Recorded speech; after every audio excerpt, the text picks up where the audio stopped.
process of change from one condition to another.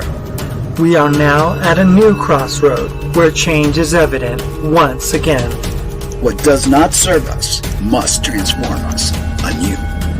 Returning to our original state of oneness and true nature of that which created who we truly are. Confusion was the way of the past. Enlightenment is the way of the now and future, shedding away the layers of deceit. We now bring you the transformation of the two who started as one. Our fearless planet never stands still.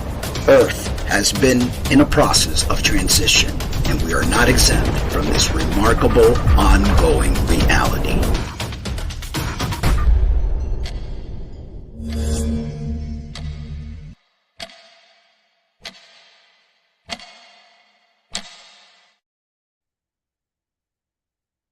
Well, good evening and welcome to Transition Radio Shows, Real Talk with the Cummings. And my name is Mark Angelo.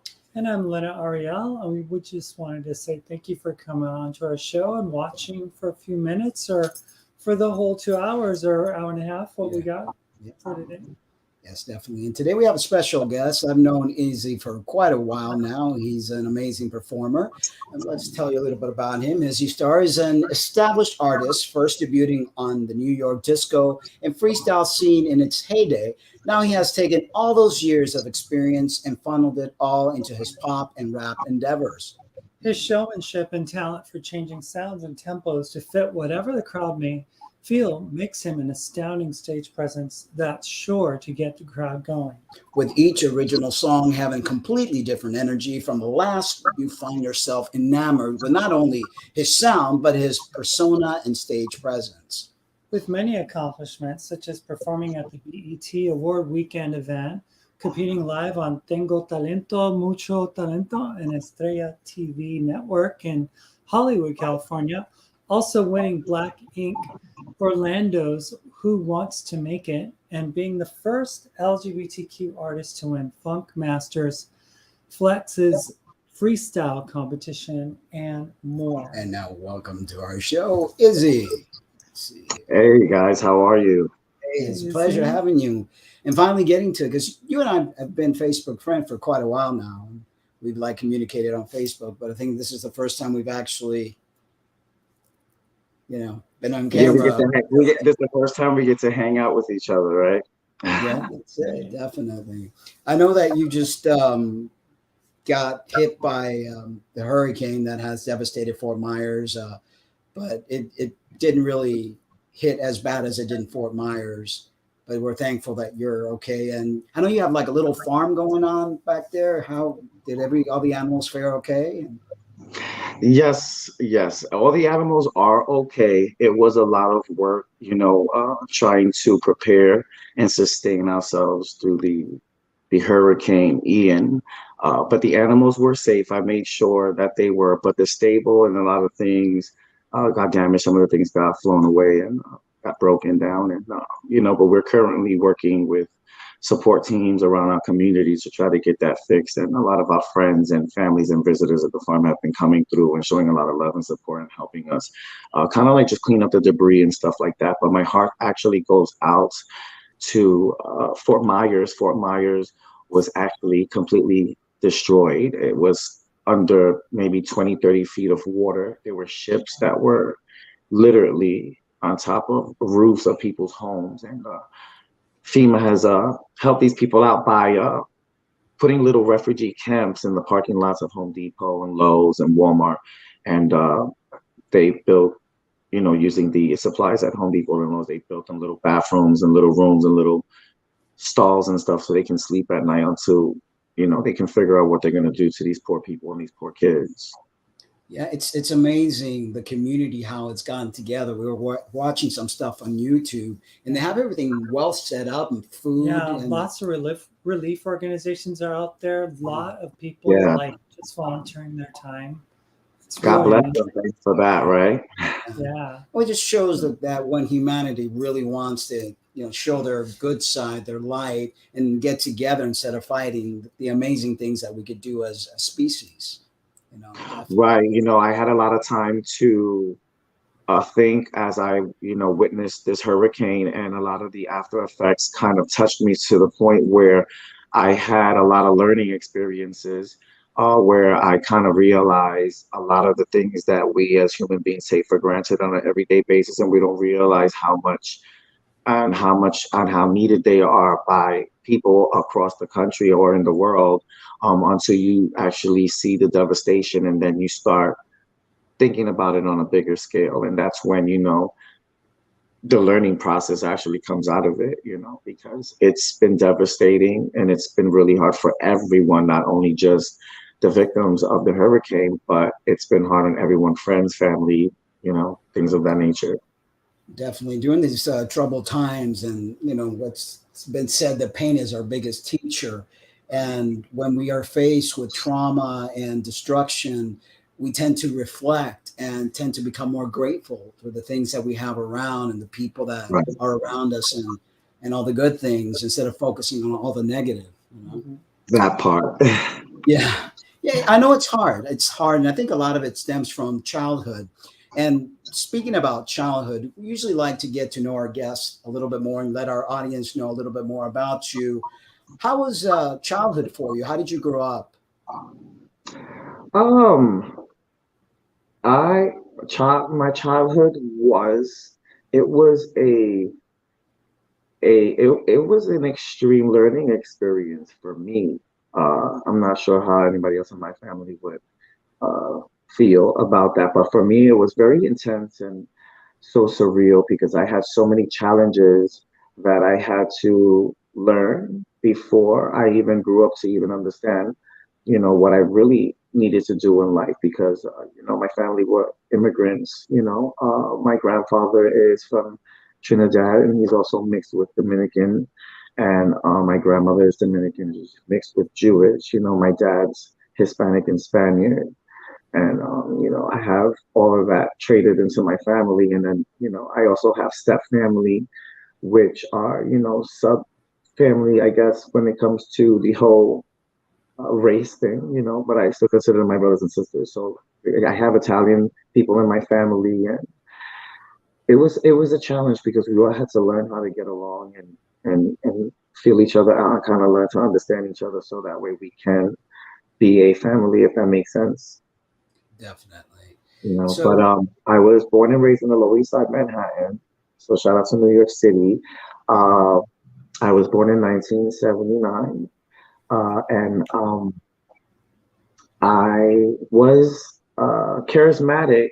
I was funny, and I was always getting into trouble, because I love to goof around and make people laugh and stuff like that. But other than that, I had a happy home. We lived in poverty.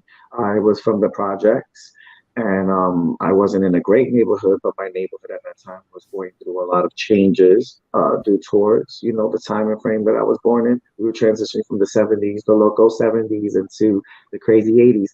And that time was a golden time for me as well. But my family went through their ups and downs, when it comes to dealing with drugs, and dealing with work, and gentrification.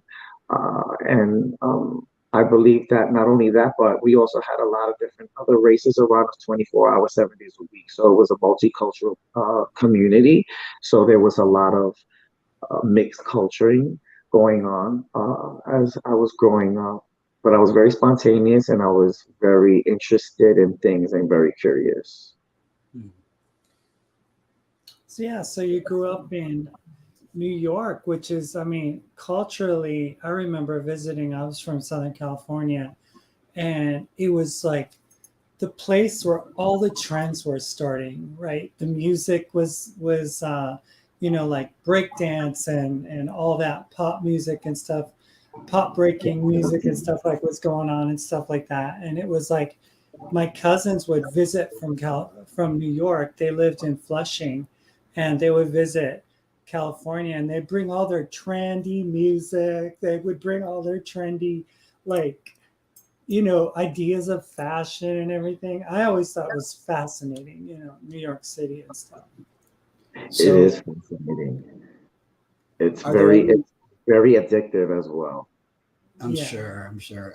Are there any memories that stick out regarding you as a person, your likes? When was the time that you started noticing that you were different from maybe your cousins or other of your friends, things of that nature? Okay, so for me, reality hit me at a very young age. I'm not sure why. I remember one day I woke up and I was dreaming of mature adult sexual things, and this was the first time. And it was with the same gender, it was not with another gender. And that kind of tipped me off, I would say, or kind of intrigued me. And it became a secret once I woke up for me because it was so intense. I was afraid to even let anybody know about a dream that I had that kind of introduced me to my sexuality. Because I have never experienced or seen or heard anything of it. It's just like one day as a child, I was maybe about like 6 years old, and I was having a dream of sex with another man. And when I woke up, I was stuck on the whole dream. It was just so crazy because one, I don't know how I even had a dream about that because I was never exposed to that. And I was also afraid to tell people because growing up as a child, there was a huge stereotype um, in my community or city or my family. Well, actually, it was everywhere that I went, where being gay or homosexual, lesbian, gay or trans or curious or anything else that's in the LGBT community that they identify themselves as, uh, this wasn't prohibited. This was prohibited. Like this wasn't allowed. So for me, it was a secret and it was something that I had to keep to myself.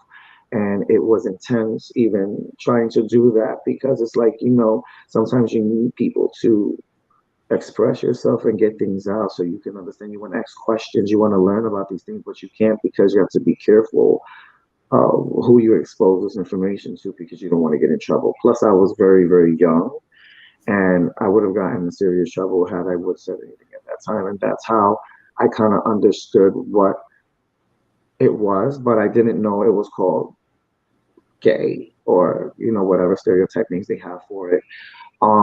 But then one day I heard my uncle call somebody the F word, and I didn't know what it was. And then I asked my mom, and my mom told me what it was. And she said, it was a man that sleeps with other men and like other men, and and she just had to add to the end that it was wrong to do that and all this stuff. It was like some instructions. It was like a forbidden fruit to never do that.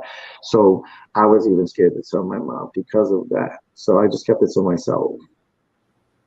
And that's how I was introduced into me knowing that I was different, and then after that, I started becoming more uh, feminine with my actions and the way I moved and the way I expressed myself. And I wasn't really sure that I was exposing myself because I didn't know that I was being feminine or anything like that. I just thought I was being myself, but to others, I was being feminine and being different from everybody. So I was always bullied in school, even at home by my cousin, my brothers, sisters, everyone in my neighborhood, everyone.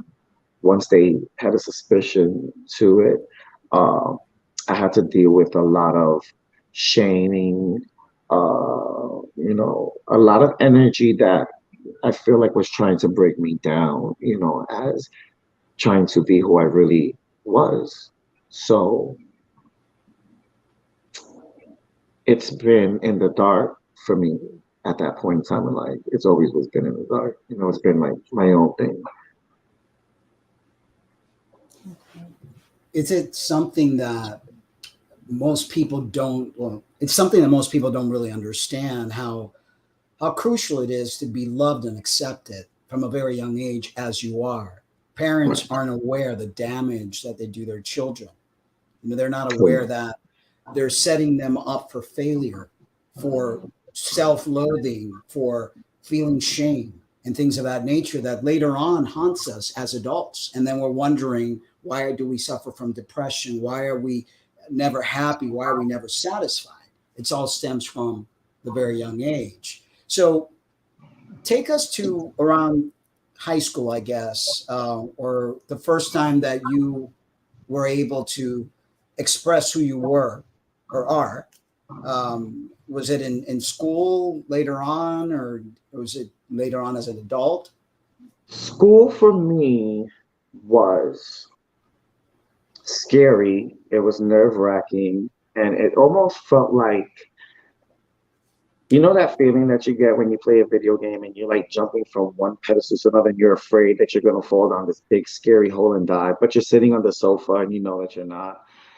Going to school for me was exactly that feeling. It was like a shoot in the dark and not knowing if it was going to be a hit or miss. It was, you know, I had to try my best to try to be different from what I was so people wouldn't have suspicions about me and treat me a certain way, so I wouldn't be excluded from things. But for some reason, the kids in the school just seemed to notice it and pull it out and exaggerate it to the fact where it was very uncomfortable for me to deal with in school. So after that, a couple of years of dealing with that, I learned how to defend myself and stand up for myself, um, to try to, you know, control the whole thing from going crazy and out of control.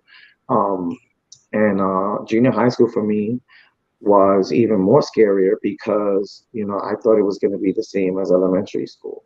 But junior high school was a little bit different. This school was a little more stricter than other schools that I have been in. So this school was a little more calm and people really wasn't allowed to bully. So I appreciated that in that school, which was IS 93 in Ridgewood, Queens. I met a lot of great people there, and I was on the drama team, and I used to act and I used to do plays for the school for 2 years. Because the first 2 years I was shy, I didn't want to speak to anybody. I just did my thing and kind of like stick to myself.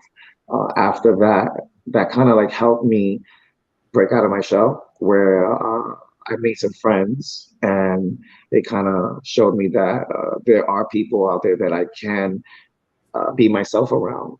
And I appreciated that. And, you know, one of them was Armida. She was a Filipino classmate that I kind of looked up to her, and I kind of felt like we were going through the same thing at the same time, because since she was Filipino, people were bullying her and putting her through some kind of stuff, you know, but it was very mild. And the same thing with me, like it was like I heard about it, but I'm like, you really couldn't really make a big thing. But when I got to high school was the biggest scare of it all, because, you know, high school, I started going to Talent High School in New York City, which is a talent school. And I thought it was not going to be like a regular zoned high school. But when I got there, it was more zoned than I could imagine. But it was a good and a bad experience. The bad thing was in the beginning, I did go through the bullying and all that stuff, but it was a school of expression. So I had to kind of like nurture that, and I had to take advocates to that, and I had to kind of like break out my secret shell, and I had to like let it all out and be myself. So I remember I was basically in school and I was fagging out, as my friends would say. Uh, and that kind of attracted other people that were like me. And I met my first friend that was gay, and his name was Sammy Rivera. I'm not sure if I can say names, but It's okay. He was the first gay person that I met, and I felt so safe and secure with him knowing that. And we developed a friendship. He was a dance major and I was a musical theater major. Um, and one day, you know, he said, "I'm gonna tell you a secret." And I was like, "Well," he's like, "I know somebody else who's gay." And I was like, "Really?" You know, and then from there we met, you know, the rest of the crew. And I kind of had to advocate for them, because once they seen that we were forming a little crew of, you know, individuals that were like myself, the bullying was starting to come towards us, and we had to deal with that a little bit. But uh, I had to step up to the plate, and I felt that I was obligated to protect them because I felt like it was my idea to kind of like push the fact that let's be loud, let's get loud, you know what I mean? And I had to fight a couple people in school and, learn about the consequences in that. But other than that, by junior year, everyone was family and friends, and it really was something special to see the change on what was to what it became. And that's when I kind of knew that uh, the future of acceptance was being revolutionized. And they introduced me to the village and took me to Christopher Street after I had my first fight because they felt, impressed that I, just fought some big guys for them and us. So they took us out and they took me to the village. And that was the first time I went to Christopher Street. And I couldn't believe that there was even such a place like Christopher Street. It was like never land for people like me. And then that's how I became into the LGBT community in New York City. So how did that translate to you feeling any kind of gender dysphoria? Did you ever feel that like earlier on as a child growing up? Or I think it was on my 8th birthday. I told my mom. I remember waking up irritated, and I felt like I wanted to like scream and punch a bag. Like I just was so full of stress, and I just needed to kind of deal with that, and I didn't know how. So I kind of just tend when I can't deal with something, I kind of tend to go into a little attitude and kind of like push everybody away and stuff, and I get grumpy. And that's what I was doing. And my mom realized like what's going on, and I remember the whole day she kept asking me and I wouldn't say anything and I would just keep crying and crying, and she kept looking at me and she just wanted to know. So I overheard her speaking on the phone to my aunt that, she don't know what's wrong with me and she really want to know and stuff. And she was crying to my aunt on the phone. So I felt bad. So when my mom got off the phone, I pulled her to my room and I said, I have to tell you something. And she was like, what? And I said, I think that I'm a girl and I'm stuck in the wrong body. And she started laughing at me because she was like, no, you're a boy. You were born a boy. You're a boy, and she said, you could be anything that you want to be. You could choose anything that you want to be. You could be anything that you want. I wouldn't put it past you because you're a creative kid, and I've seen what you could do. But, you were born a boy, and I was depressed because, I didn't understand how anybody could tell me that I could be anything that I want to be, but I was not what I thought I was. So it was drilled into my head that I was not what I thought I was, and I used to play my imagination. So my mom sent me to therapy, and I went to therapy and I explained all this to my psychiatrist, and my psychiatrist wanted to just hear me speak about more of my feelings. And maybe about a couple of months of me talking about it and talking about it and talking about it, she suggested some things to me that I should try. And I remember telling her, if I do that, my uncles would kill me. Like they would choke me and kill me because, men had stereotypes back then. When you're a little kid, you hear things and you believe these crazy things about the adults because, you respect them. They're big and they're older, and, you have to listen to them. So I used to think that, I was going to be in trouble if I was to acknowledge that.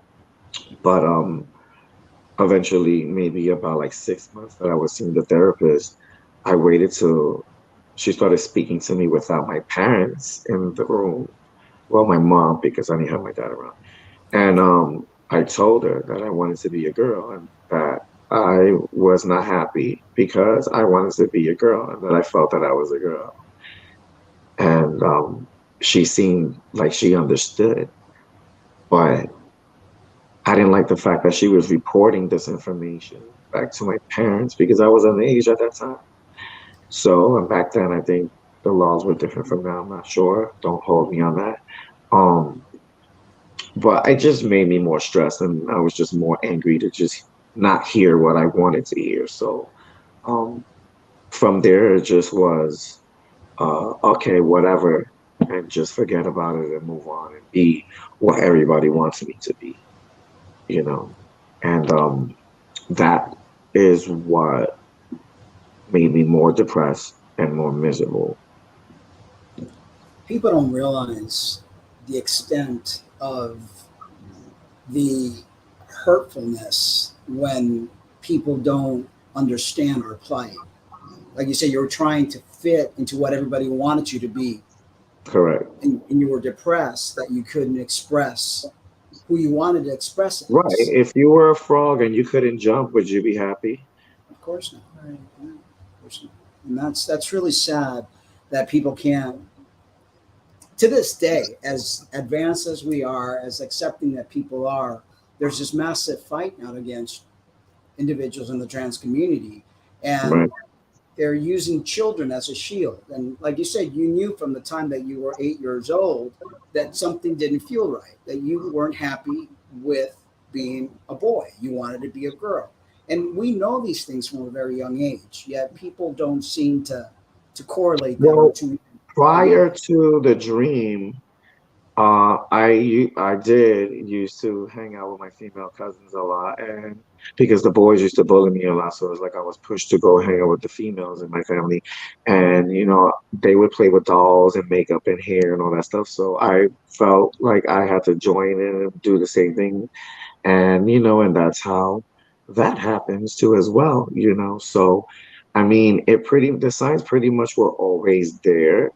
It was just a matter of them waiting for me to understand it and explain it. Exactly. And So like, what year was that? Like, Oh my God, that was like 1980, 45, 86 maybe. oh wow.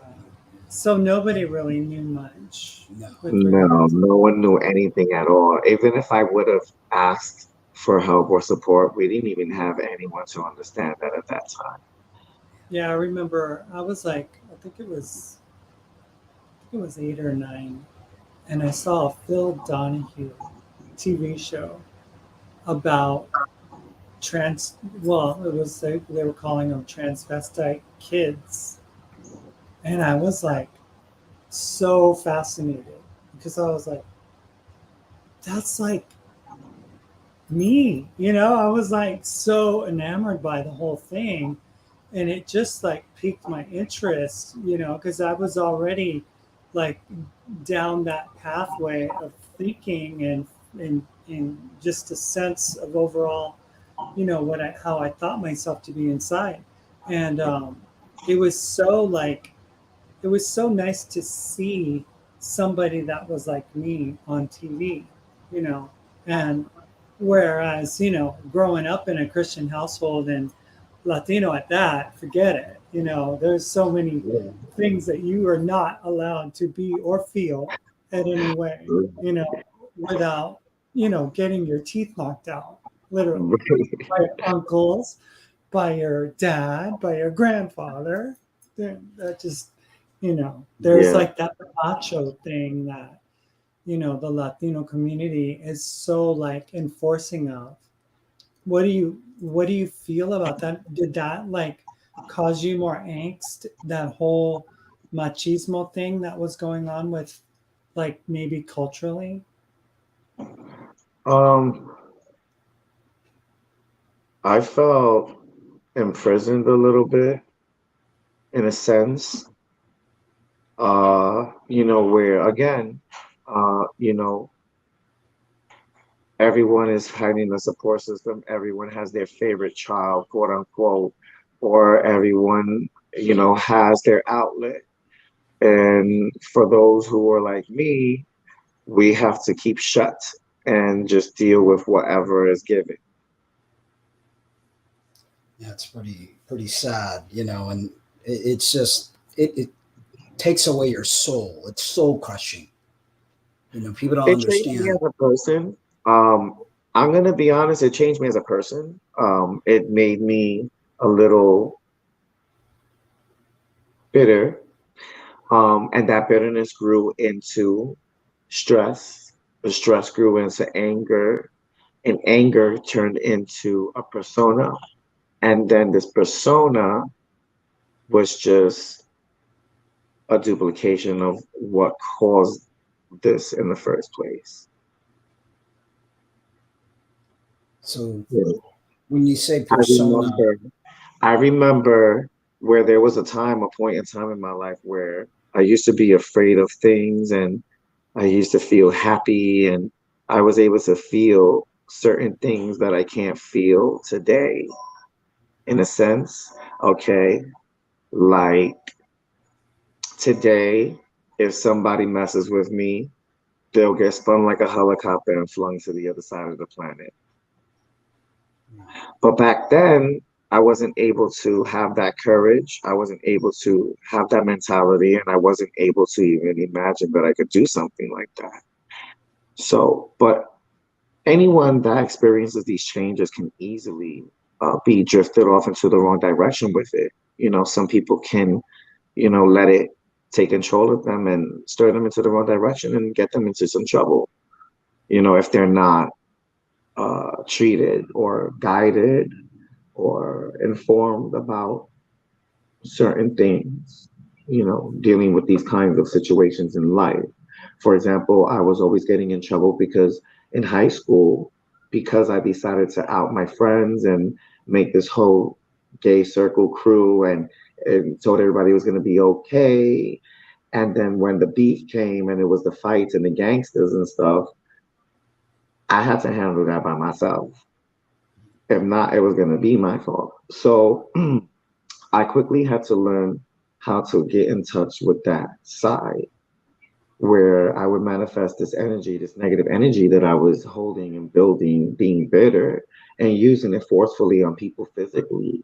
And it wasn't until I was maybe 19 years old, I didn't really realize that that was wrong and that could cause more problems to what the problem already was.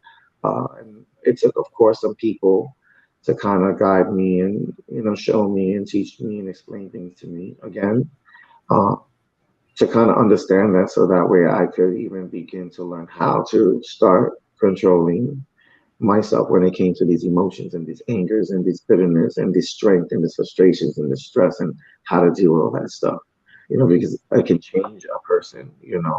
Um, I was also, well, I don't want to get into that part yet. We'll get into that later. But, some personal things happens to some of us, especially sexually.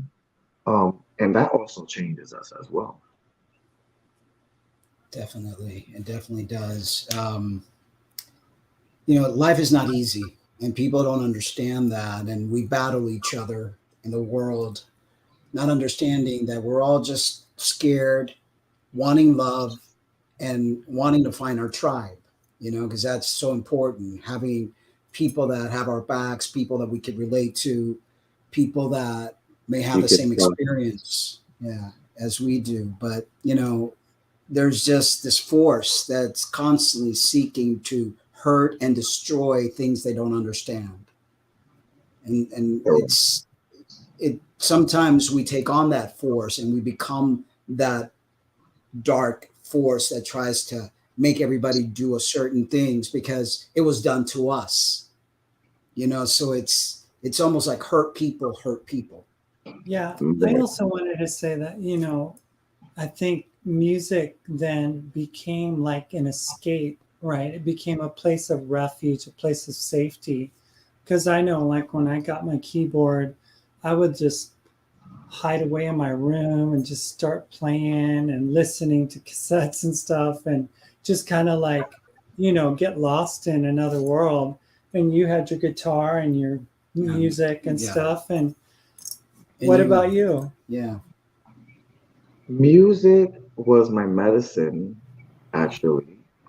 Um, Music was a safety zone for me where I could literally block the world and everything that was happening and go to a place where I can release these energies that were different from my stress and my frustrations. And I was able to put them out in a positive way.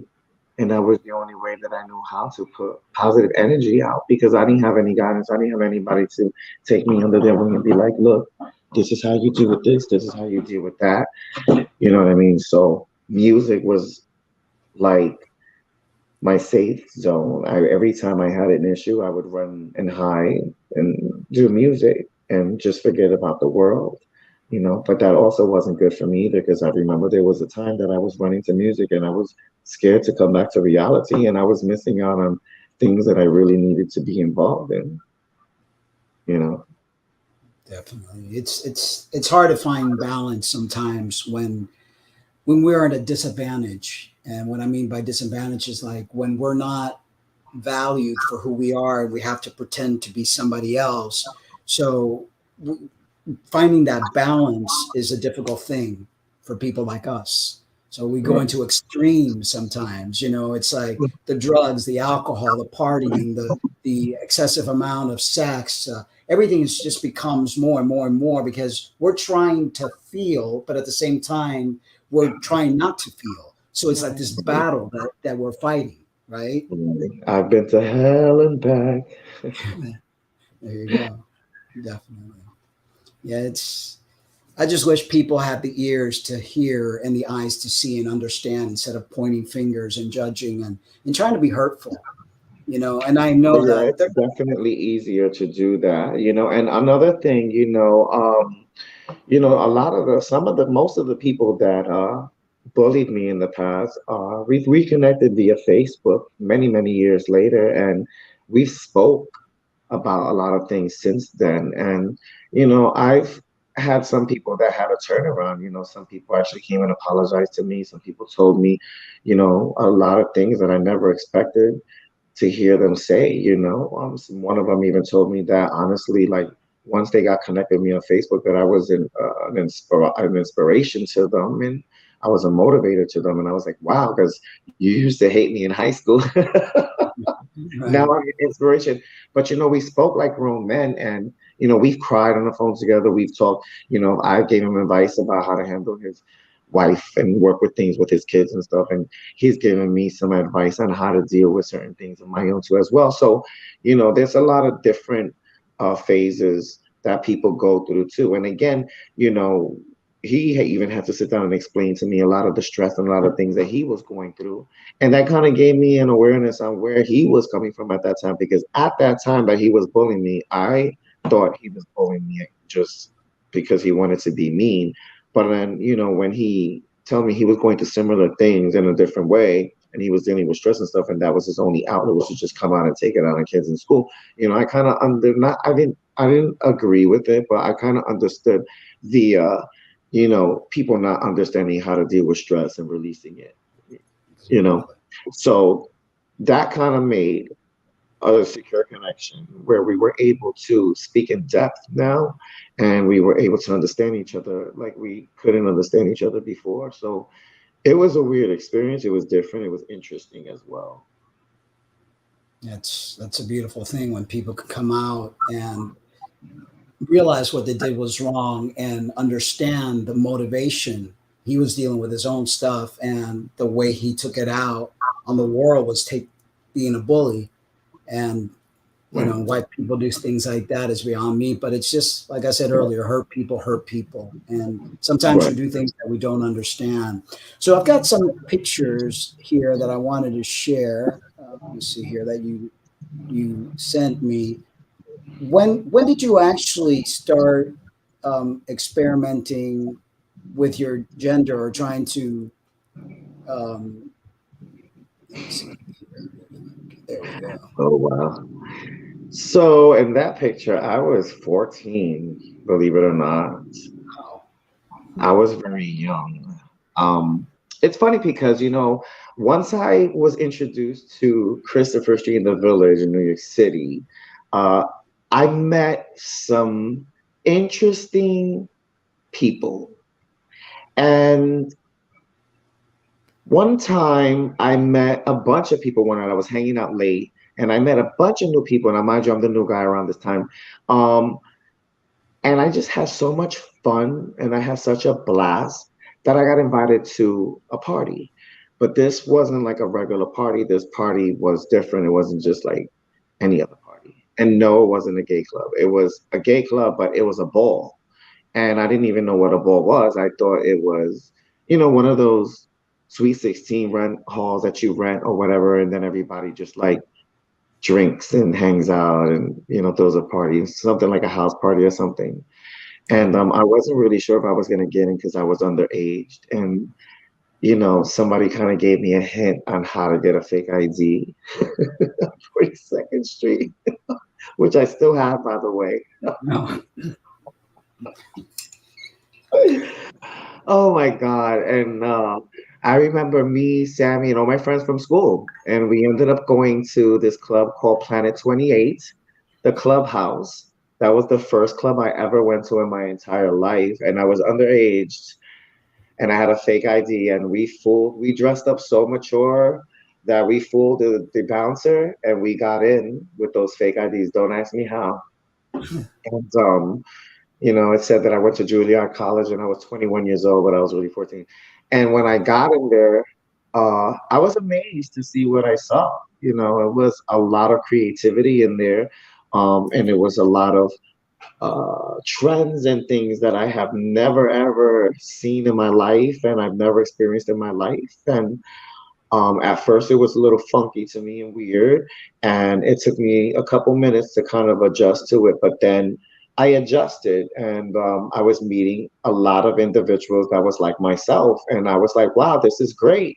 This is amazing! Like, there's a lot of people in here, and I didn't even really think that there was ever going to be that many people in one place like that." I just kept finding out that this LGBT community, LGBTQ plus community, is just more bigger and more bigger than what I expected, because I was a kid. And I bumped into the friends that invited us. We had a greeting, and I didn't know that the friends that invited us were actually the host and the DJ of the party, of the ball. And I was surprised that, from dancing and hanging out and drinking and, mingling, that there was going to be a competition that night. And I didn't know that that was going to happen. So it was like, wow, this is different. So let me stick around for this competition. And as I was watching the competition with my friends, I, seen a lot of things from dancing, fashion, but there was one thing that changed my life forever. And they had, I don't know, some special category back then. And it was about trans women. And I didn't know, so I'm thinking I'm looking at, beautiful women come down this runway and, I'm looking at their dresses and they're beautiful and they're just exotic looking women. And I was speechless because the beauty and just everything that I seen, like from the hair to the makeup to the dresses and everything, I've never seen anybody that beautiful or elegant before. Again, I was 15 years old. So to me, that was like, wow, like whoever this is, this got to be a celebrity, a model or something, because she's dropped dead gorgeous. Like, I don't even see people like that walking in my neighborhood. Like, that's crazy. And then my friend comes to me and says, that's a man. And I said, whatever. I was like, you're just hating. She's beautiful. And it's like, no, seriously, honestly, that's a man. And I was like, you're kidding me, right? And I look at my friend Raul, and Raul's like, no, she's legendary. And da da da. And I'm like, and all my friends are jumping and raving. And I'm like, how do you guys know about this? And, because, we've been friends in the high school for 4 years. And it's like, where do you guys know these people from? And obviously they were doing their homework on the LGBT community, learning things that I wasn't. But when I didn't believe them. So after the ball and the party, I decided that I wanted to like seriously ask and just find out for myself, because I was curious now, because I was shocked. I could not believe that you could switch genders like that. And I just thought it was impossible, So when I go outside, I'm drunk. The first time I'm ever drunk. Excuse me. And I go outside and I meet Cheyenne Aphrodite and Rose Chanel. And I was telling them how beautiful they were, and they look amazing, and I admired their work and their talent. And my friend just came out and busted out and was like, "Can you please tell them that you're a femme queen?" And again, I didn't even know what a femme queen was. So I'm like, okay, so what is that? And I'm trying to figure out what is this femme queen stuff that he's talking about. And then when I turned real quick, I heard that she said, yes, I'm a transsexual. And I have this and I have that and I have this and that done. And I looked at her. It kind of spooked me out a little bit because I was like, she just changed her voice. Like, I mean, and it was like believable. So I was like, wait, so you were a boy before? And she was like, yes. And she sat down and gave me the whole rundown. And I couldn't believe it. I went home and I was like stuck in a la la land because I couldn't stop thinking about what she told me. And she gave me her number and she told me that I can call her and she wanted me to be her son and she wanted me to be in her house and all this stuff. So I didn't know what the hell was going on. So the phone number stood on my dresser for about 3 days. And all I could think about was that transformation stuff. And I wanted to know more about it. So I called her and she invited me to her house in Brooklyn. And I traveled and went. When I went, she was showing me pictures and she showed me everything. And she sat down and she broke it down to me, how her parents treated her, everything she went through. She basically told me her whole life story. And I was impressed. And she even told me it's a hard life. It's a very hard life to live. But me being the hard-headed, curious George that I am, I wanted to know how hard it was to be transsexual. So she actually introduced me into taking hormone therapy and becoming a transsexual. And I started taking hormone therapy, and I was 15 years old. Wow. Wow. So, how long did that season of your life last?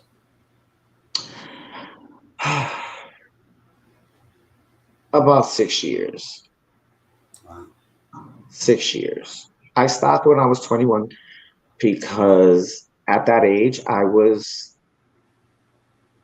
having to focus more on reality, responsibilities, and I was struggling, a transsexual living in New York City at a young age with no job. It's kind of hard to deal with, and you have to uh, do certain kinds of jobs that require adult attention, and it becomes a journey, a really difficult journey. At that time, it was a very difficult journey, and it was very hard to even begin to become trans, because one, everyone, you're exposing yourself and you're putting yourself in danger, and you have to learn to be comfortable with that. Two, you have to tell your family because, of course, you need to engage, right?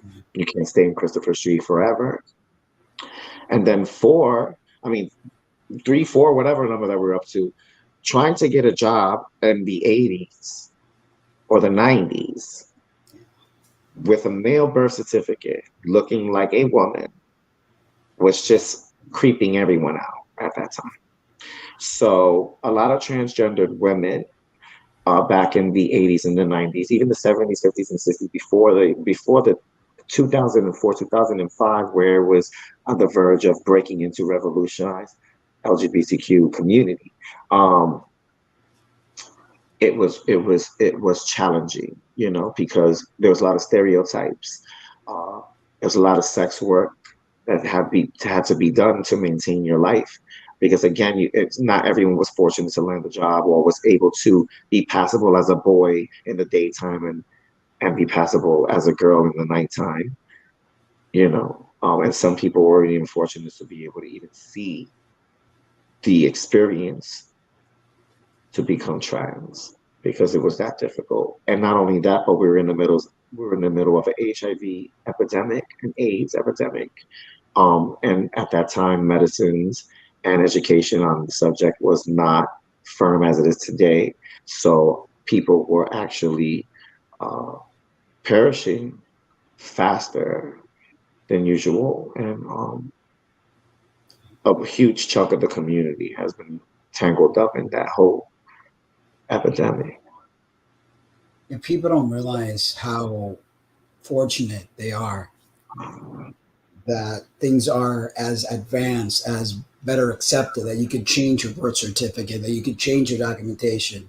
Back in the day, that was not a Oh possible no, thing to do. that was unheard of. It was illegal. It was a disgrace to America. You was a mass murderer. You was a criminal. You was a junkie, or you was considered somebody that was dangerous. Mhm. I was going to ask you back then, was there a distinct difference between, like, with RuPaul and the show and everything that RuPaul has inspired? Um, did you see a distinct difference between those who identified as drag queens and were still, you know, completely happy to just be male and a transsexual? Was there a distinction at that point? That's a hard question for me because it depends, because at that time, a lot of different gender identifications were popping up and were new. Um, and we had a lot of different uh, members of the community, express themselves in ways that were new and different, and it took some adjusting to. So back then, it was really difficult to really marginalize, I guess, I would say, the difference between being a cross-dresser, being androgynous, or being transgendered, or being a cross-dresser. Um, because for me, in my opinion, um, so anyone that has like the role of RuPaul is considered entertainment. In the beginning, I felt like, in my opinion, people didn't really take RuPaul seriously, like because she was entertaining. Uh, she was branding herself, and she was entertaining and heading for the entertainment field with her talent and her creativity. People really didn't look at it or consider it as, oh, she's a homosexual. It was more like, oh, she's doing it for this person's just doing it for TV. They're making money. Why not? If somebody came to me and told me I would pay you $1 million to be on a network and dress like a woman, I'll do it too. A lot of people were thinking that was the scenario. Right. So in those days, no, there was no difference. Only in our community there was, and people who had come, in contact with one and understood with one, were friends with one, would understand that at that time. But for anyone else that was a transsexual or cross-dresser or anything was like forbidden, like it was against God's rules. It was always shameful and offensive towards religions. Right. Mhm. And that So continues. That continues to be the case nowadays, Yeah. correct, and it still continues Yeah. to the day, which was a little it was a little difficult for me to understand because when I was growing up, my family is a little religious, and some of my family is not. And growing up with my religious side, I have always learned that uh, the religion is for people who needed guidance and needed help and needed to learn how to convert into a better person or a better lifestyle and kind of change your thoughts into better thoughts. So I was under the influence that a church was for sinners. So, you know, when I actually started experiencing these crazy stigmas about churches, um, it still was confusing to me because I was always taught that, church is for sinners. And, when you're ready to convert and change your life, that's where you would go to start. It was almost like a kindergarten for, I want to get my life together. And it was just sad to see that a lot of these people that were ready to, get their life together and needed the help and thought they had a calling or they did have a calling and was trying to answer the calls, these people were being rejected because they were not fitting into the stigma of the church. So it was a little difficult for me to understand that growing up. So there's a question that popped up. That seems late to start dysphoria. I'm not quite sure what they're getting at, because you said you started around 15, right? And then lived as for 6 years. You lived as a woman until life became difficult for you because you couldn't find a job, because you couldn't change your birth certificate. Because back then that was unheard of. Well, back then I was again, I was 15, 16, 14, 15, 16, 17 years old. And me, that age, not having the guidance that I had, I always thought that it was just going to get worse. I never thought for once in a second in my life that, you know, we were going to have the freedom and the exceptions that we have today. I just felt like this is not going to work. It's getting worse. My friends are dying. People are getting shot and killed. People are doing malicious things to each other. I just saw it as getting worse. I seen a lot of my friends die on the strip prostituting, you know, trying to survive, you know, and some of these people were more than friends to me. They were my family. They were the people that I survived with. They were my family. And it was just sad to see that we all grew up thinking that we were never going to have a shot, you know. So for some of us that survived, we never saw it coming when, you know, like now you have so many, what do you call these places? Like drop-in centers or something like that, you know, LGBTQ support centers and stuff like that. We never thought we were going to have these kinds of stuff. We were dealing with people dying of HIV and AIDS. We couldn't even get past that back then. So yet alone living as a transsexual was not even the first option to think about. You know, it was more like, how are we going to survive this epidemic that's happening? Because no matter what you wanted to be, people were getting attacked by this thing and people were dying. But then after the storm came, it was a little run for the LGBT community. But again, the trans community was getting pushed to the back. And that was depressing me to the point where I was having issues in my own thoughts. Not only that, when you're on hormone therapy, you know how that affects your mind. So imagine you're 14, 15 years old, you're improperly using hormones. You're being told, pump more hormones, girl, you'll be more real. And then, you know, these mental illnesses develop. You know, that's another reason why I had to stop, because it affects my mentality. It was getting to the point that I was bugging out, you know, to the point where people were like, yo, you're crazy. And I had to catch myself and I had to be like, yo, that's really not me. I really don't do things like this. You know, and, you know, again, when you're 14 and 15 years old, you can't even control your hormones without estrogen. You understand what I'm saying? So imagine when you add extra hormones into your body, like you're supercharged. You might as well drink a Red Bull and say you can fly. You understand what I'm saying? Yeah. So at 14 and 15 years old, yes, I was a mess because I couldn't understand life. I couldn't understand people treating people the way they was. It's just when you're little, they tell you, oh, life is beautiful. They show you this beautiful image on TV of beautiful families and how life should be. And then we grew up thinking that we have to fit these standards. And then when you go out to the real world and you see that your standards are impossible to reach, you kind of start losing faith. And then when you lose faith, that's when all these symptoms come. You know, and that's when you stop believing in yourself.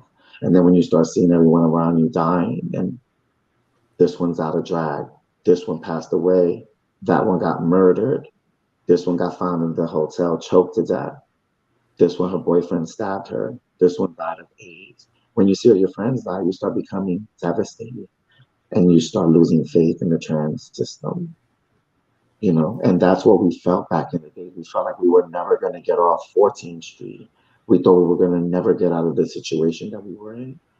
You know, some of us took our own lives because we felt like there was no hope, you know. Yeah, it's pretty devastating to see, you know, the systems of the world. And when I say systems, I'm talking about politics, religion, a lot of people in society that don't understand those of us that are part of the LGBT, and they want to create, like you said, this perfect family, this perfect world, and then you feel like you have to live up to those expectations. And then when you feel like, well, I can't live up to those expectations, I'm not like that person, I'm me.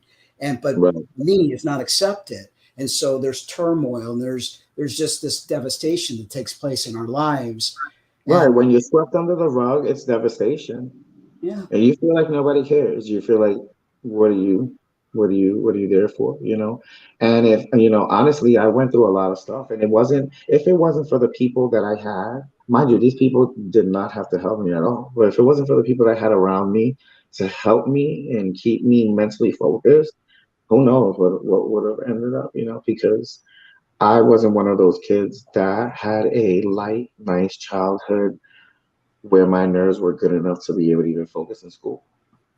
You know, it was a lot of things that I had to go through before I even got to school. And by the time I got to school, I was already messed up. My stepfather was abusive, especially to me because he was homophobic. So I had to deal with a lot of things since 3 years old. You know, for some reason he knew. so tell us a little bit about your upcoming projects. I know you said not before, like before we got on camera, you said you have a film coming up. Oh yes, the Meatpacking District. I was lucky enough to get chosen to be on a film called the Meatpacking District. I flew to New York and I got to stay at some hotels in my old neighborhood where I grew up at and where I worked at and where I grew up as a gay child. And it was amazing. And I got to speak about my past. I got to speak about being transgendered and being one of the first transgender rappers in the 80s. And I got to talk about what I'm doing now and my experiences in being trans and being of trans experience or whatever they're considering me today. I got to relive the memory. It was amazing.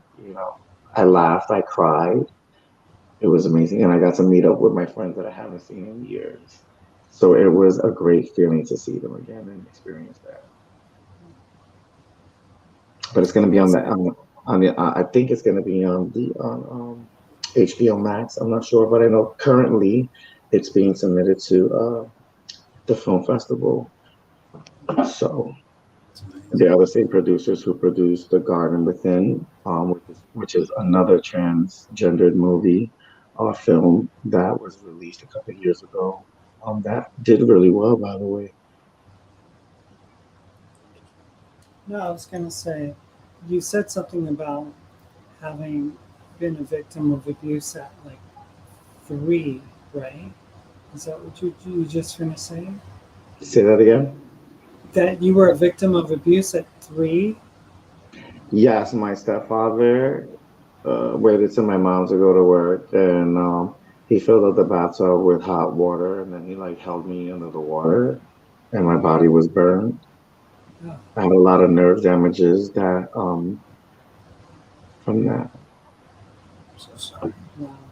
So Yeah. you dealt with that type of trauma, and do you think that affected like what happened when you were 6 and you had that dream? I mean, does that trauma? A lot of things affected me growing up. For example, something as simple as just listening to them conversate in a room when they think we're not listening, Mhm. you know. My family always thought that they could throw a party and then after 11, 12 o'clock, they could throw us in the back room, tell us to all go play, and they can get drunk and scream and bring a penis-shaped cake or whatever, and get loud and think that we don't understand what's going on. We have to, as children, we have to deal with a lot of things that we can't, we're exposed to, and then we can't repeat it or talk about it or even mention to our families because it might offend or, you know, start some ish. So I know my family was like that. Like if we got into the grown conversations or business, we were in trouble, but we couldn't help to hear the things because adults, again, they're human. Not everyone's perfect, and you don't know everything that's happening all the time. But even that even affected us because we heard things that we shouldn't have heard, and we were like, oh my God, she said the D word, hey, and then even though we're joking around and we're saying the D word or whatever, we know what it is, and we know what it is, and we know what it does. So you know, not only that, but sometimes you know some families they live together, like I used to listen to my uncle and his wife doing it in the nighttime sometimes because you could hear the next room or something. So and I had to deal with that, and all these things sticks in my head as a child. It's like, and again, you're abusing yourself because you're hearing this stuff, and then you're like, Something happened with your audio. Yeah, something happened Something with happened your with your audio. kind of, It sounds kind of like far away all of yeah, a sudden. that's weird. Mm. So I was gonna ask you. You still sound a little. Yeah. Let's see. Do the people that are watching is Izzy sound coming strange, or is it just? Let's see if anybody will say anything. Yeah, almost sounds like a Like a tin can. Yeah. Like you're in a tin can all of a sudden. That's weird. Yeah. Nope. Yeah. So you recently had a health scare. Um, I remember seeing it on Facebook. I know that a lot of our health issues sometimes all the added stress, trauma just adds up, and then one day, boom, it just kind of hits us, and our bodies break down because we're human. And there's only so much our immune system could handle. Can you take us during the time that you were hospitalized, and how did that all come about?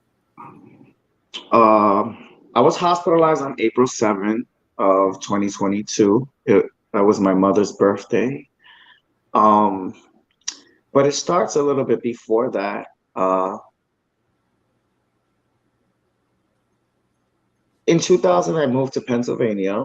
I wanted a new change in life. I wanted to start over, and I wanted to go somewhere where people didn't know me and my history and my reputation or whatever.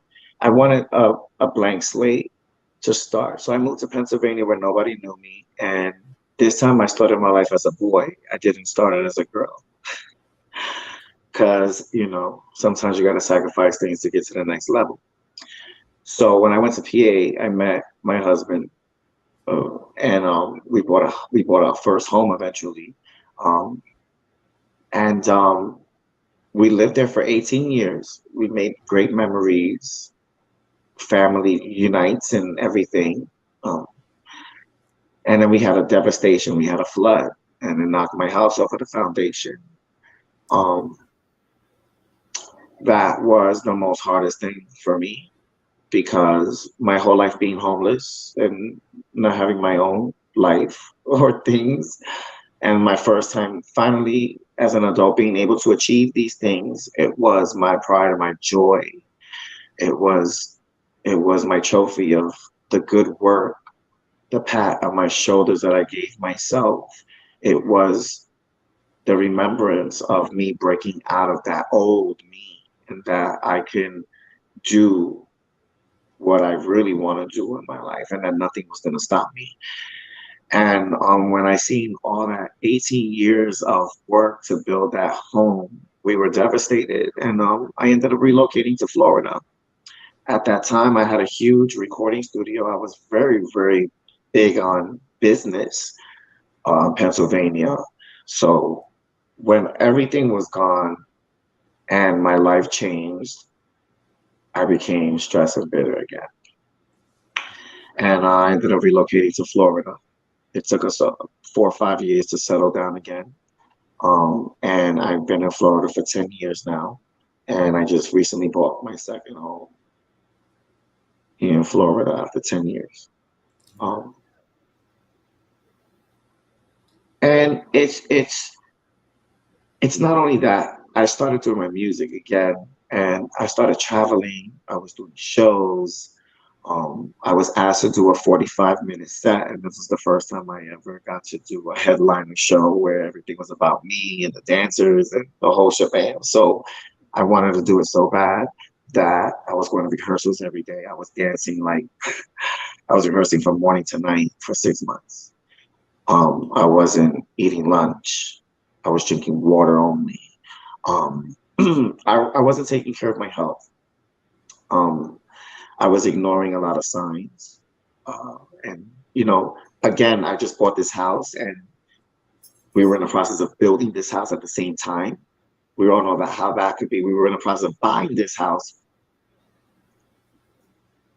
That was a lot of pressure because they literally took everything we had in the bank. Like they took everything and broke us just to get this house. And I wasn't comfortable not moving on with my life without a house because of the traumatization of being homeless as a child and not being able to achieve those things at a young age when everybody else did. So and all that took a toll on me, and at that time I was starting my farm. I was starting to receive the animals, the getting up at 5 o'clock in the morning, feeding the animals, doing all of that, going to dance rehearsals, going to the studio, running the business, being a husband, working the land, helping the family, being there for the younger community that looks up to me, being there for my fans, social media, my marketing, my team, the meetings, the radio shows, the graphic designs, the photo shoots, the shopping. It caused me to have a breakdown and I had a liver failure. And then I had found out that I had 3 days to live. And I couldn't get my liver count to go back down. And I didn't know why. There's a lot of stress and things. And I guess what happened is I guess I must have been working on a farm with the animals and I must have touched my mouth with my hands. And I ended up having hepatitis A on top of that. And then I needed a gallbladder removal on top of that. So I was suffering from 3 things at the hospital at the same time, and I didn't really know what was going on. It was a big scare. I was hallucinating because I saw Jesus in my room for 3 days, standing next to me, just staring at me like this with his head to the side for 3 days. And the nurse was even telling me, "You're hallucinating. Don't worry. We're going to give you morphine. You're going to be okay. You're going to be okay." And I was just shocked because I saw Jesus standing next to me. And I was assuming I was going to die. I was like, oh, shit, excuse my language, but it's true. He's here to take me. I'm going. And then, like, my family's coming in and not to visit me. And this thing is standing in my face. And I was crying. It was like I was going insane. I was insane for a minute, and I was transferred 2 nights before my deadline to Tampa General Hospital, a helicopter at 4:30 in the morning. I remember waking up and screaming because I felt something burst in my stomach and it hurted so bad. Like I was in a lot of pain. And thank God for Tampa General Hospital because as soon as I got there, I don't know what they did to me. I was morphined out. So I was just like, out of it. And whatever they did to me the next day, I woke up and I felt brand new. It was a miracle. It was the scariest thing I ever been through in my life. On top of the last scary thing I've been through. I mean, I have been through so many scares. It's not even funny. Just trying to survive and be myself. It's I'm really glad you're still here. I'm glad that you survived. I know that you've got a mission to fulfill still, so you have many more years to face with life, and to help others face life, because those that have experienced a lot of pain are the biggest teachers for others, because pain puts you in another level, in another realm where you're able to help other people. And Well, so, I kind of come to terms with myself because people are always like, "Who are you and what do you do?" And I'm much more than just a singer of music or whatever it is that people consider me to be. I learned that I am an example.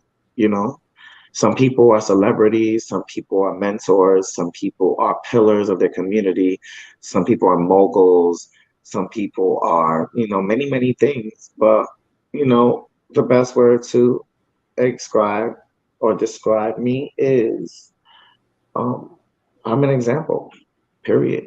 From the front to the back, from the back to the front, because people see my life now and they're like, I can't believe it. Like you went from 0 to 1 million.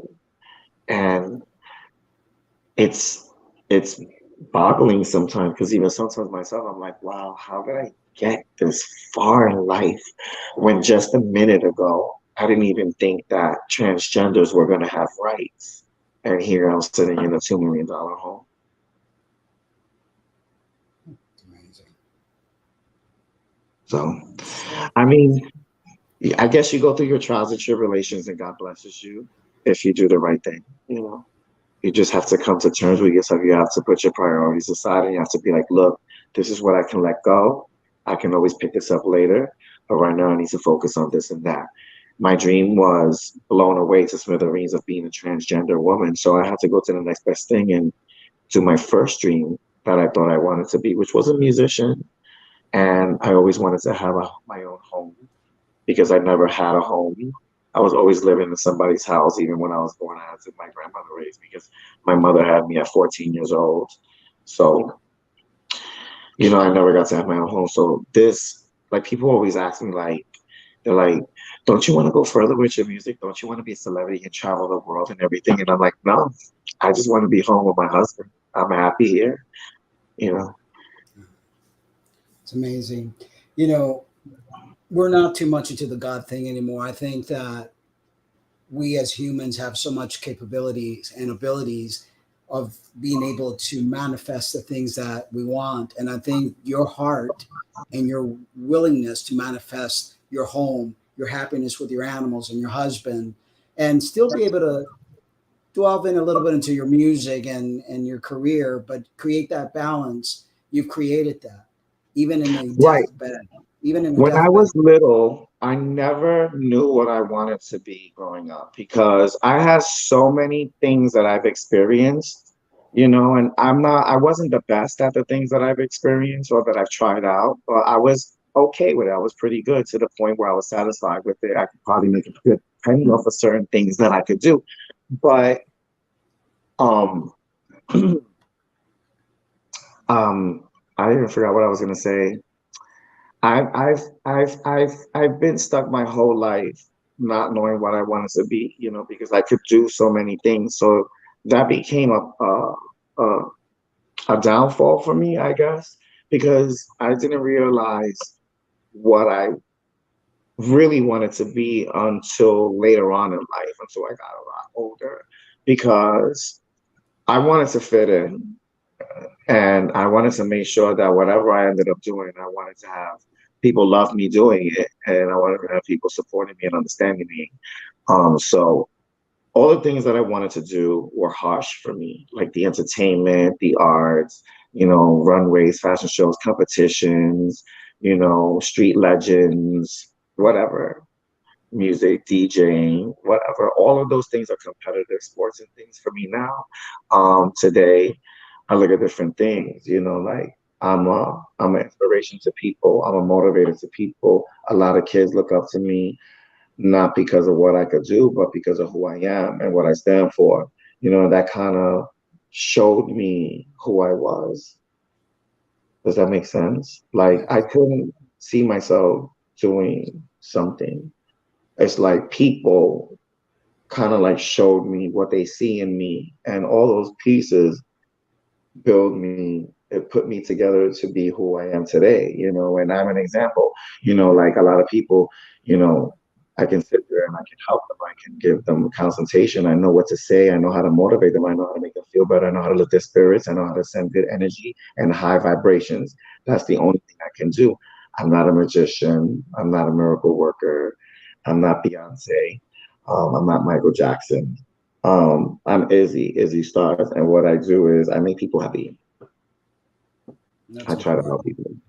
It's You important, but it's also important that you find that happiness and that peace, and that know? you understand that you're not your past and you're not your pain, that you're capable of Right. rising above that, you know. Some And people mistake my personality and who I am with my social media, and I get that because you can't really physically see the person in form, so it's easily it can be easily mistreated on anything that anybody posts on social media. But a lot of my examples or the conversations or the jokes that I have with my friends in real life, I kind of make fun of these scenarios and situations, and I kind of like put a post out. But people sometimes, I feel that sometimes people actually think that I'm going through these things, but it's not that I'm really going through these things. It's just I find them funny and I put them out there. Like people don't understand my sense of humor. It's a little different.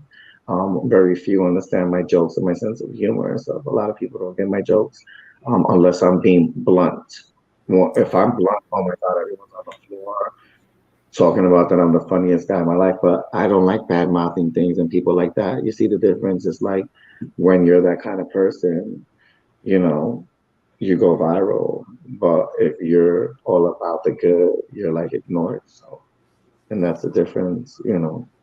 And I make fun of it all the time, because people say things and then they feel a certain way. But then when you do it to them, it's a whole other scenario. So, Izzy, what have you done like with those thoughts of like the dysphoria? Did it just go away after 21? I mean, is it It something took a that you long time. It took a long time, maybe about like 25, 26 years old. I felt like that's when the hormones and all that crazy stuff started leaving my system, and I was able to let go of the past because I started seeing a turn in my future, and that was giving me hope. It was giving me a brighter side to see. And that's all I needed. I just needed to see that there wasn't an ending to the madness. And if I could just get there, I'll be okay.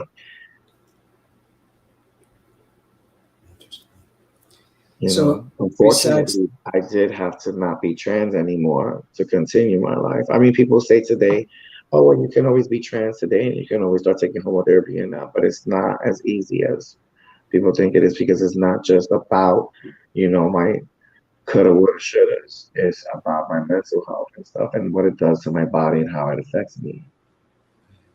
yeah, not everyone can handle hormones. You know, it does different things to a person's psyche and health, Right. and Right. it's yeah. Right. I start talking to myself and then I start roaming in the street and stuff. And then I start having sex with random people that I don't even know. I start doing things that I would never do as a real person without the hormones. And I noticed that because, like today, I'm very chill and I feel like it took me a long time to finally feel like I used to feel before the damage was done to me as a child. You know, that place where you could just sit there and just be like, and you can take a deep breath and smile and just look at everything and be like, okay, I'm good. Everything is good. I got the kitchen clean. I got the laundry clean. You know what I mean? Like, there's no better feeling than being complete with something that you wanted to get off your shoulders. You understand what I'm saying? So that's what it was like for me. It seems like you're content being at home, taking care of your husband and the animals and It's things a like that. therapy. It's a therapy for me, and it's helped me cope with um, having another side to my story, Right. because when you go from one loser turn to another loser turn to another loser turn, again, you get discouraged, and then on top of it, like everyone's different. So you see everyone achieving and getting discouraged at different times. So it's really intense to deal with, when you have all these emotions going up and down and all around and spinning out of control, and then you have to deal with all these things in life. It's very hard. For me, I had to exclude myself from what I was around and kind of isolate myself until I was okay to be around others. That's what it was like for me. I was suffering from paranoia Um, it was bad. Anyone would have thought I was on drugs.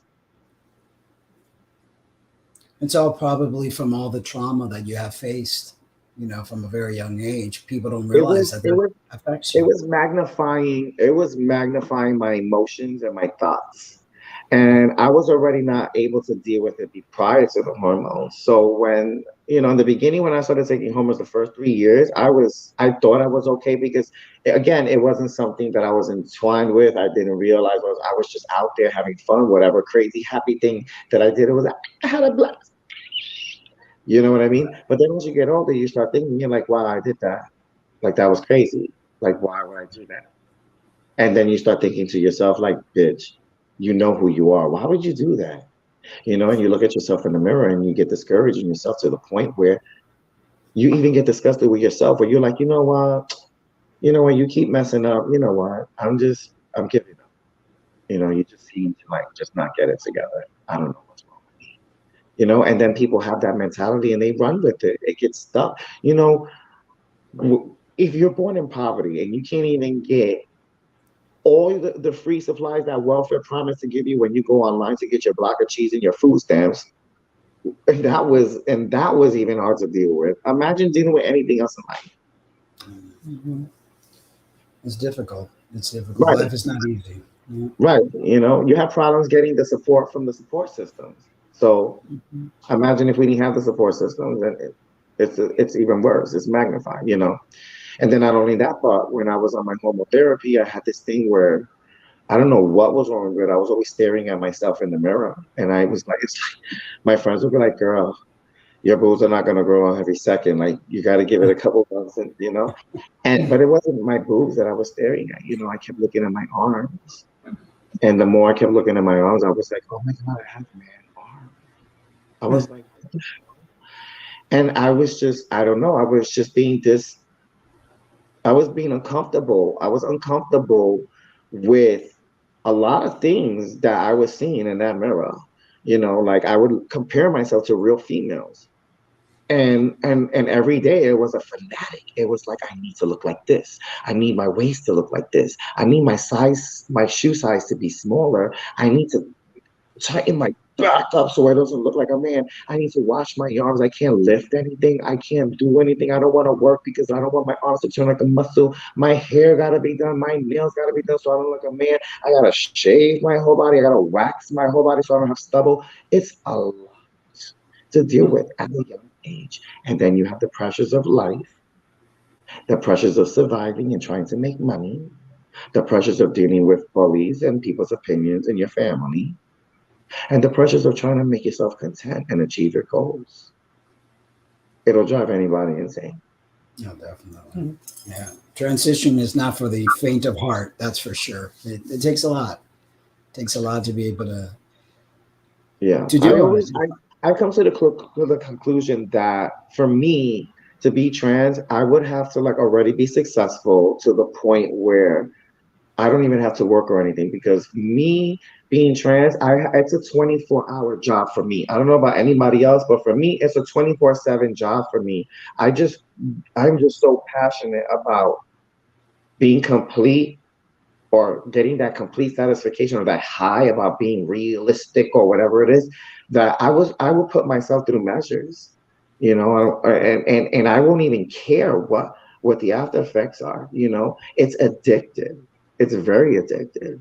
It was coming to the point that I was having unprotected sex with random men on an everyday night. And then, when you stop taking hormones and you leave the lifestyle a little bit and years go by and you start thinking back and you're like, what the fuck did I do to myself? Excuse my language, but that's how I felt. And I remember the first time that I did an HIV test. I cried, I prayed, I did magic spells, I went to psyches. I'm just kidding. No, but I sweated like I was doing detox, like I was a drug addict in an AAA. Like I locked myself in a room and I would not come out until I got my results. Like, I mean, like people were like, "Your food's ready, Carla. What are you doing?" I was like, "Nothing." They're like, "Are you okay?" I was like, "I'm fine." And inside, I felt like a hammer was just beating on my chest because I was terrified to find out my results. And I, and I all that whole time that I was going through that panicky mode, I was like, that's when it hit me. That's when I was like, hmm. And then you start realizing, you think back, and you're like, oh, them damn hormones. When you're doing your homework, that's when you come to that conclusion. You be like, oh, the hormones. Again, 14 and 15-year-old, what do you know? You see what I'm saying? Exactly. Well, it's been an amazing journey with you, getting to know you. Is there anything else you would like to promote? Any other projects beside that? And what was the name of the actual movie or documentary? It's called The Meatpacking District. I did a documentary with a colleague of mine and my gay daughter, Kristen Parker, and she actually is an executive producer on a show uh, called The Meatpacking District. It's all about the beginning stages of transsexualism and everything that I've talked about and mentioned, not only for me, but we've got in contact with all the girls at that era, that time, and the ones that are still alive today, that were still with us. And somehow we gathered all of them together and we came up with this phenomenal documentary where you could learn and have a real experience and see a real true insight of what it was like for us transsexuals or us people who are of transsexual or transgender experience, and how difficult it was back in the days compared to now. Yeah, people don't know how easy they have it now compared to back then. It's definitely, we've come a long way. We definitely It's have. definitely going to be history. Definitely. I also like to promote my music too, as well. So, anybody can always go listen to my music as well. I've done a lot of shows and stuff. You can find me on Izzi Starz on all social media platforms. That's IZZISTARZ. And I also want to encourage you guys to please tune into TRS Real Talk with Cummings and my beautiful, lovely show host right here. Thank you so Thank much. you. Thank you so much for this time and for spending the past hour and a half with us. It's been amazing learning about you. I mean, you and I have been friends for a while, but I didn't know all the ins and outs, and it's Yeah, I definitely. remember when I met you. It was funny when I met you because I was like, wow, like this person is like going through some things like I was going through, and I remember, and I wasn't sure if you were doing comedy or you was trying to just get a point across or whatever, but I remember that you went to a church and you put on Mhm. a wig and I was like, what is he doing? And then you know what? But as I was watching and following along, I was like, wow, this is really powerful and interesting because, I went through the same thing with my church and my stuff like that too. So and it kind of helped me. I mean, what helped me really was the way you dealt with everything at the end and the way how you just moved on and kept going. I Yeah, think that's what inspired me the most on how you dealt with it. You know what I mean? So that's kind of like why I kind of look up to you and stuff like that. You kind of like showed me how to pay it forward properly or just walk away from things properly. yeah. Life is not easy. We don't get a script. It's I wish we you. did though, because it would be a lot more easier.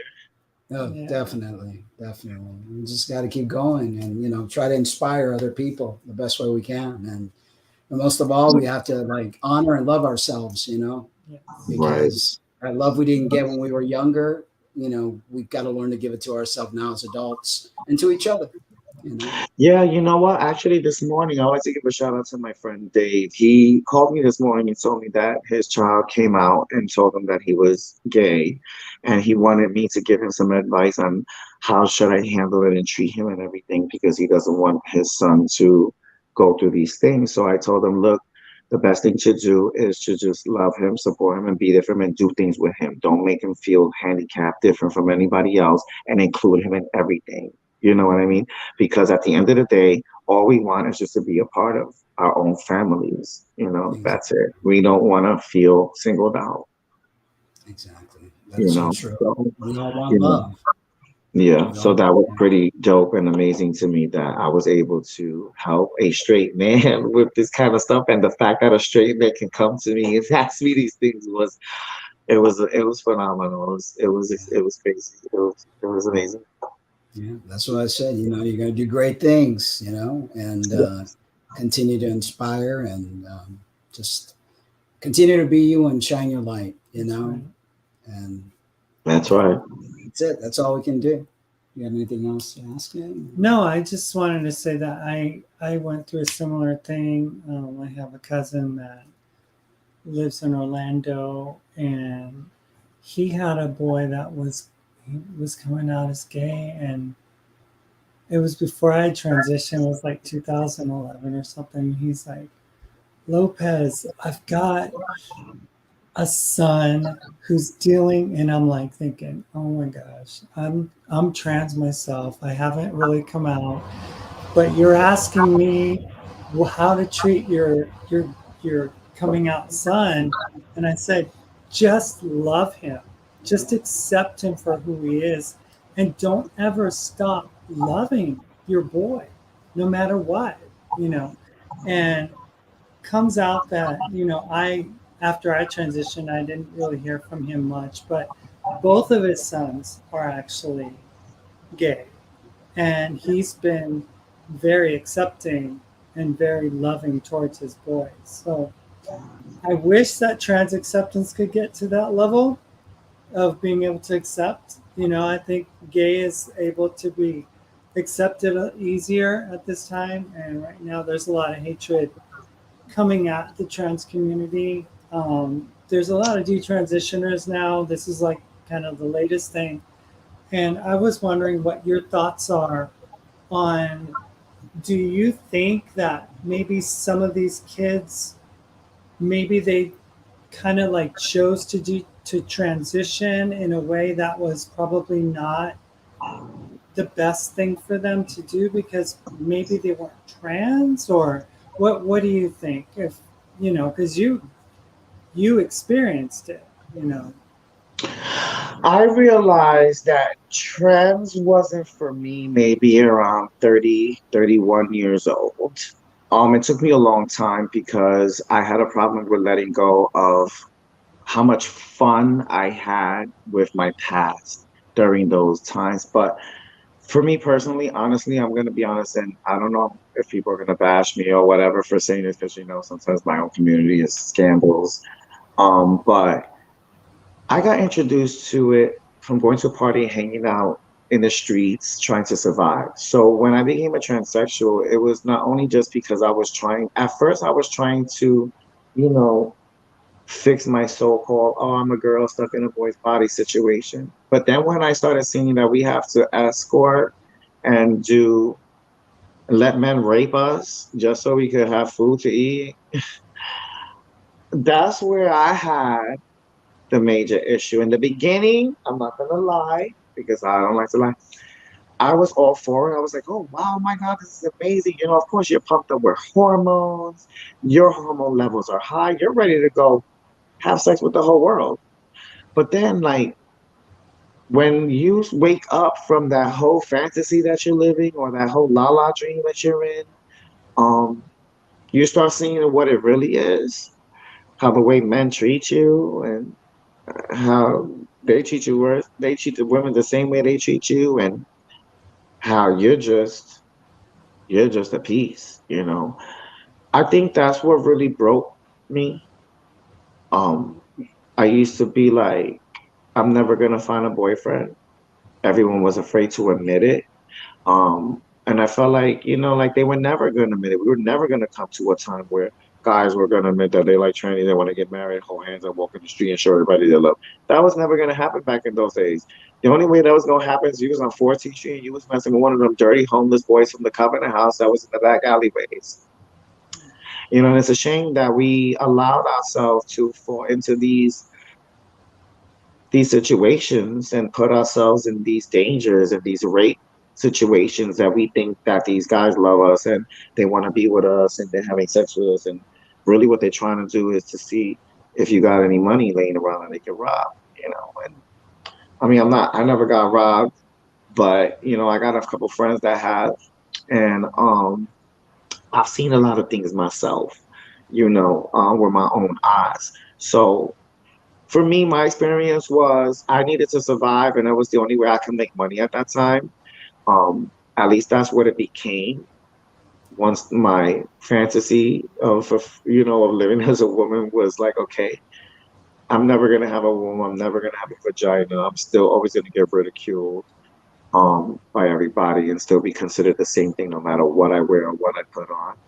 Um, So I realized that it wasn't for me because I wasn't enjoying it. I mean, if I would have joined it, I would like, okay, I want to continue doing this, but I can't continue it because I don't enjoy it. I don't enjoy the way people treat me.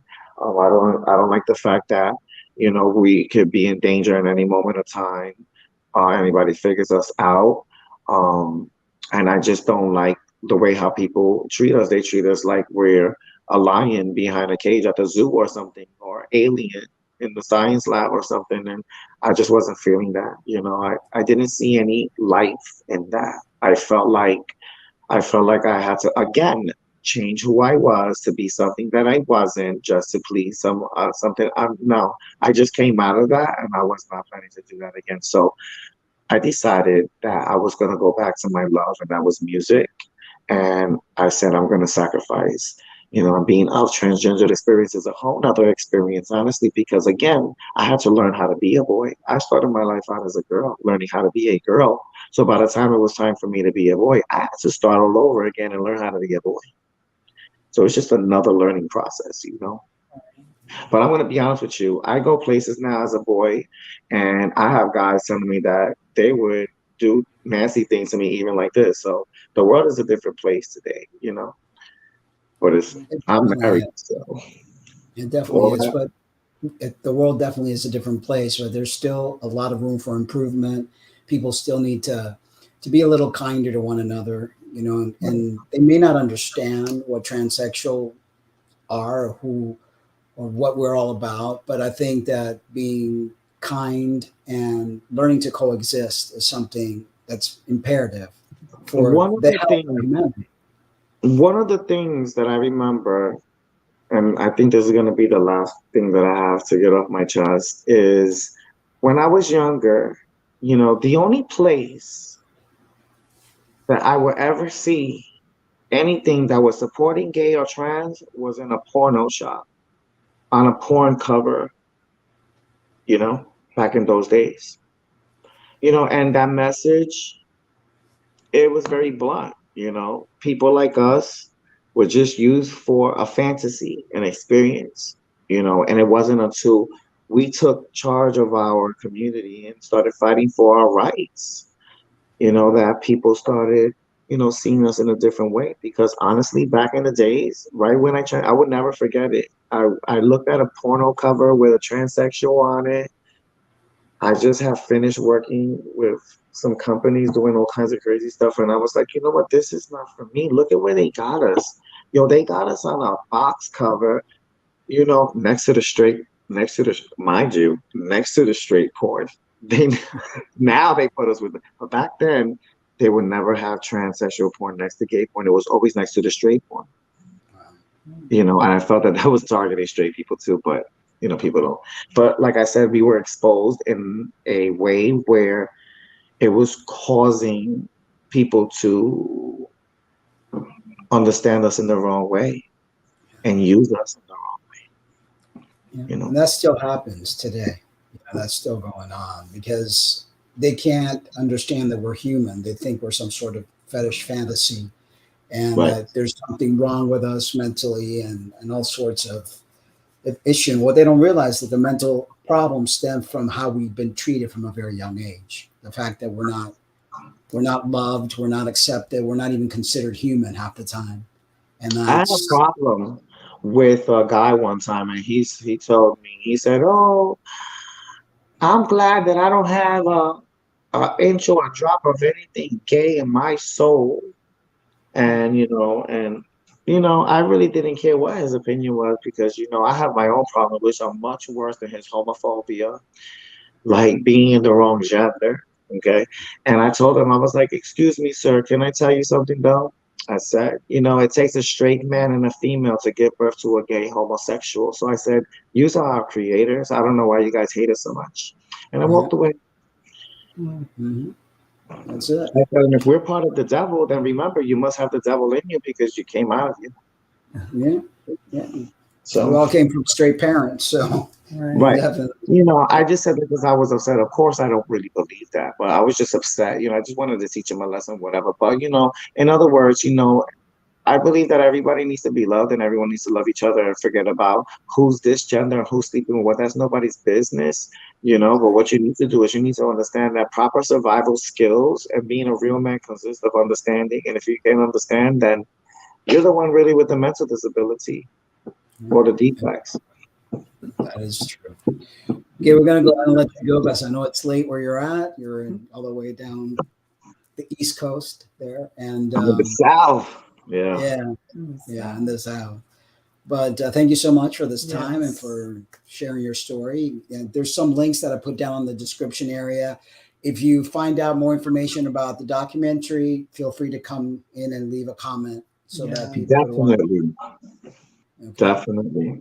I definitely will. Thank you so much for having me, guys. It was amazing. Such an amazing time with you guys. Thank you so much. Thank you so much for tuning in. We'll catch you next Sunday. We love you guys, but remember to always love yourselves too. Have a good one. Good night. Thank you, Izzy. You're welcome.